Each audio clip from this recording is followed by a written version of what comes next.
So in this question, we have to find potential difference between point A and B. Potential difference between point A and B.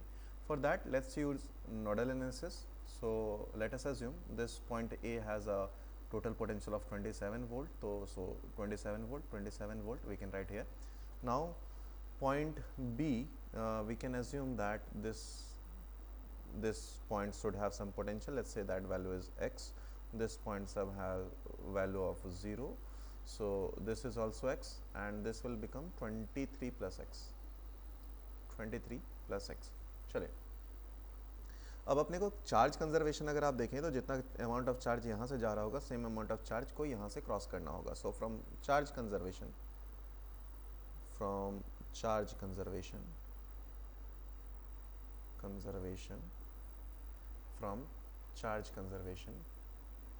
आइए charge conservation. तो total amount of charge कितना है, पहले हम लोग Q is equal to CV होता है तो इनके अक्रॉस का पोटेंशियल डिफरेंस निकाल लीजिए बेटा. तो पोटेंशियल डिफरेंस हमारे पास कितने के बराबर है, 27 minus x, this is potential difference into 1 and that is equal to जो ऊपर का कैपेसिटर है उसके बीच का पोटेंशियल डिफरेंस. सो उसके बीच का पोटेंशियल डिफरेंस है 23 plus x into capacity which is 3. अब माइक्रोफराइड जो माइक्रो वैल्यू है वो कैंसिल आउट हो गया होगा तो हमारे लिए कोई खास काम का नहीं है वो. यहाँ पे लिख सकते हैं आप 27 minus x is equal to 23 into 3 plus 3x. ठीक है, इसको आप फर्दर सिंप्लीफाई करें तो हमारे पास जो x की वैल्यू आ जाएगी यानी कि 4x is equal to 23 into 3 minus 27.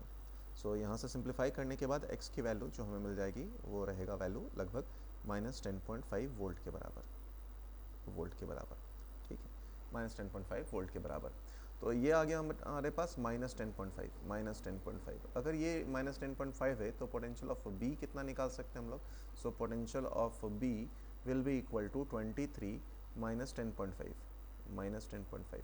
तो ये वैल्यू आ गई हमारे पास 12.5 12.5 के बराबर आ गया. हमें क्या निकालना था, VA माइनस VB. VA का पोटेंशियल कितने के बराबर निकाला था बेटा, 17 के बराबर.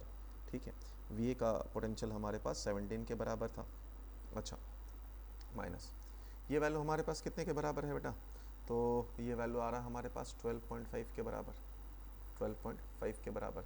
तो अगर इसको हम लोग सिंप्लीफाई कर दें तो ये लगभग हमारे पास कितने के बराबर आ जाएगा, अप्रॉक्सीमेटली ही रखें तो 15 आसपास आ जाएगा. 14.5 और 15 वोल्ट के बराबर. ये हो जाएगा हमारा आंसर.